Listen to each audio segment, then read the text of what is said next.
We were speaking in the last episode about the Anglo-Saxon Chronicle, which we are calling the first national narrative.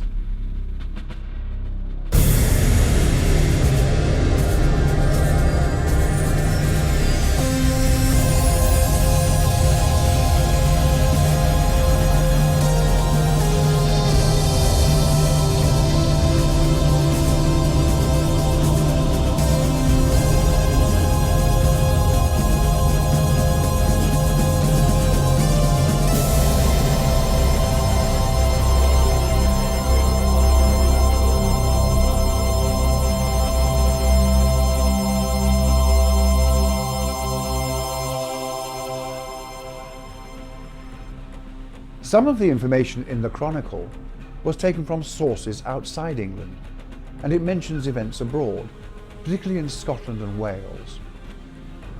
Modern politicians in Britain took to speaking of Britishness about 5 years ago as some kind of antidote to what they perceived to be a malaise in British society, to multiculturalism and even to terrorism.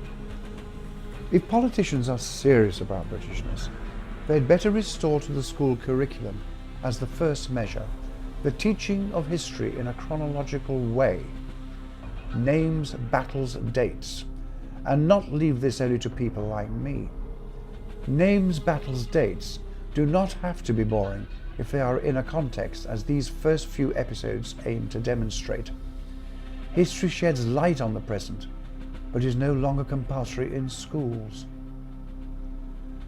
To initiate our first national narrative, the Anglo-Saxon Chronicle, you needed to be a king, not just any king.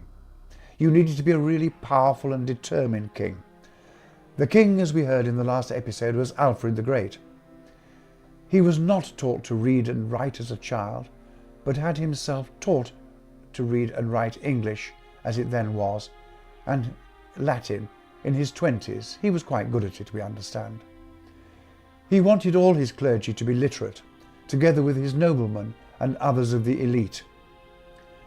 King Alfred was the scholar king of our Anglo-Saxon period, who, it is known from his biographer Bishop Asser, authored and translated religious tracts and some laws personally. He had the Bible translated into English and may even have contributed to the Chronicle. Even if the vast majority of the people were illiterate, someone could read out aloud to them in the language they could understand. The Chronicle was written in English, not our English, but in the English of the times. Indeed, English laws were written in Anglo-Saxon, whereas elsewhere in Western Europe in this period, records and laws were made in Latin, suggesting that Anglo-Saxon, by King Alfred's time, had already attained a high linguistic status. Latin, as the exclusive written language of the educated, did not triumph in England until after the Norman conquest, and we have to wait another 300 years, until the late 14th century, for English to begin to re-emerge as a literary medium in the works of John Wycliffe and Geoffrey Chaucer. The Bible was only used in churches again in English from the 1530s. By the 1590s, the time of William Shakespeare, Latin was more or less confined to the law, and as the legal language was only brought to an end by statute in 1726, although there was a brief period of legal English during the Cromwellian Republic of the 1650s. No doubt lawyers preferred to retain Latin, since it meant that they, being proficient in the language, maintained a tighter hold of the law and legal proceedings for which they could charge their clients extra. Indeed, in this 21st century there remains much in English and Scots law, use of words, terms, phrases, which still needs translating for most of us. Do you know what a quantum or a tailsy or what an ad quod damnum means? Routinely used words in English and Scottish law. I didn't think so. Just when we all got used to defendant and claimant about 10 years ago, the lawyers thought they would modernize their language by substituting pursuant and pursuer, as being apparently easier to understand, just when most of us had come to terms with the older words. We really do live in a balmy world. The manuscripts that comprise the Chronicle seem to fall into two distinct parts. One, starting in the reign of King Alfred at the end of the 9th century, there are contemporaneous, pithy news versions of national and international events, with local news of relevance to a monkish editor in Abingdon, Peterborough, or one of the other 3 centres. 2. There are the preceding years, when what were deemed important events were also included. These were drawn from earlier works, especially Bede's Ecclesiastical History of the English People, completed in 731. Earlier sources were engaged. Many of these may now be lost. Annals and histories, including some from France or Roman historians, probably English law codes, and records of local and national meetings, folk memories, even hearsay. Unsurprisingly, monasteries were responsible for the written material, since monks were literate and organised, and attempts seem to have been made from time to time, particularly at Canterbury, to edit and correlate the many texts into a single narrative. The oldest surviving text is called the Winchester manuscript, and the earliest recorded date appears to be in the Peterborough manuscript, mistakenly as 60 BC, in fact 55-54 BC, which reads: 60 years before Christ was born, Julius Caesar, emperor of the Romans, sought out Britain with 80 ships. There at first he was harassed by fierce fighting and led a great part of his raiding army to destruction. And then he left his raiding army waiting with the Irish and went to Gaul, modern France, and there gathered 600 ships, with which he went back into Britain. The contemporary manuscript begins with King Alfred's descent, which incorporates the first West Saxon king Cerdic, whose ancestry is traced back to divine pagan origins, and then all the way back to Adam. The importance of royal ancestry was crucial, even mythical, non-Christian ancestry, because it gave legitimacy to the dynasty, something well understood by the Egyptian pharaohs.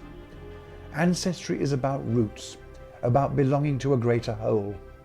What would be the point of procreation and the fostering of children if we did not rear them to remember us? All any of us ever leaves behind are our stories. Even in the 21st century, there remains an aura around Queen Elizabeth II, felt even in the Bush White House, according to a television documentary several years ago. The most powerful man in the world admitted to nervousness as a cast of thousands prepared for her arrival. One of our most notable historians, a friend of mine, and certainly our most prominent royal genealogist, Charles Moseley, makes the reasonable assumption in his book Blood Royal that the Queen is a descendant of important people from about the time of Alexander the Great in the 4th century BC. I was presented to her in 1986, and I can imagine how President Bush may have felt. I like to believe that I'm normally self-assured and articulate. Instead, I was nervous, dry-mouthed, and tongue-tied.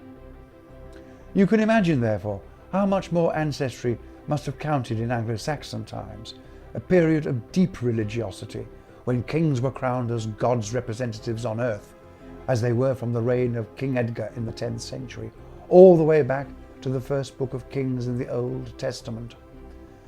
Queen Elizabeth was crowned in 1953 with the full panoply of King Edgar's coronation rite nearly 1,000 years before.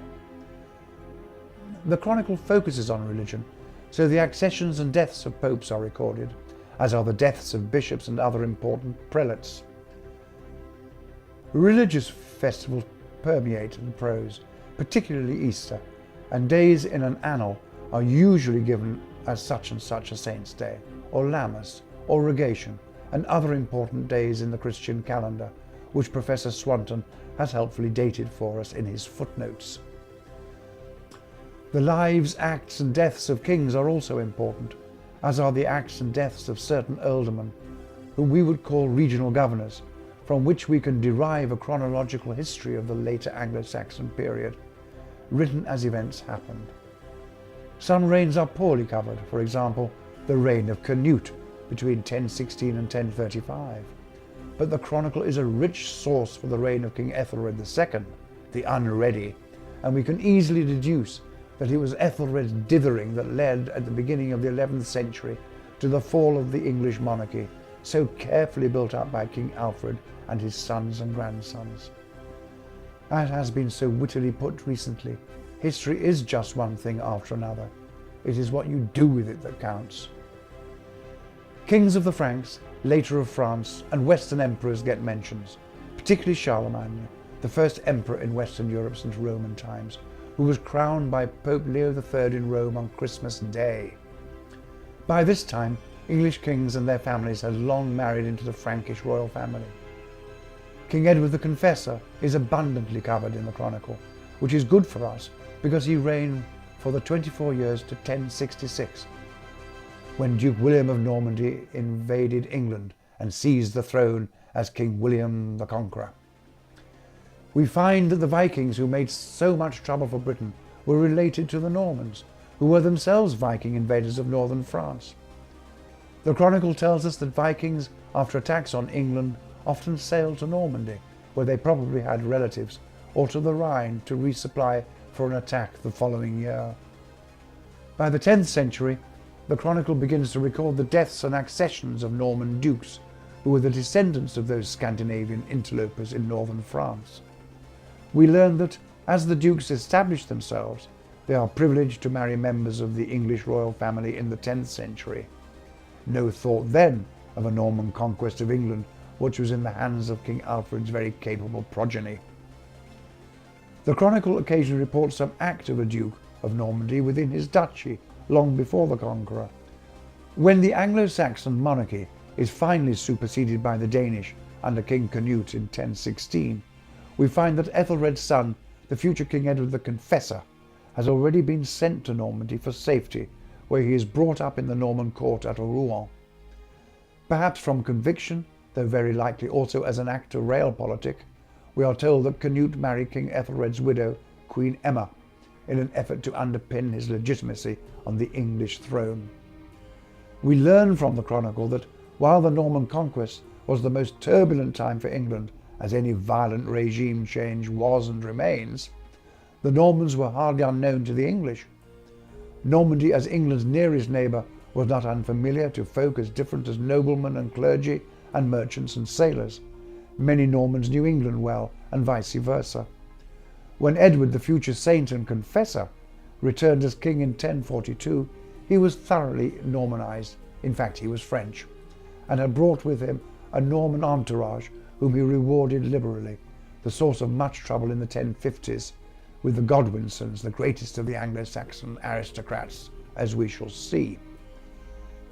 Through the Chronicle, we shall meet the destruction that was wrought periodically by men on men, as well as that wrought by natural disasters, all of the latter and some of the former attributed to earthly wickedness that was visited by a corrective act of God.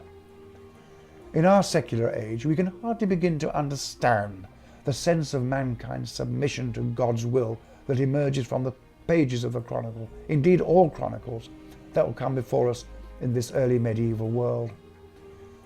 Time past and present was meaningless because, as we know, the vast majority of people were innumerate.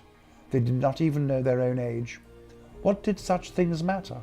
The end was nigh and they would be judged.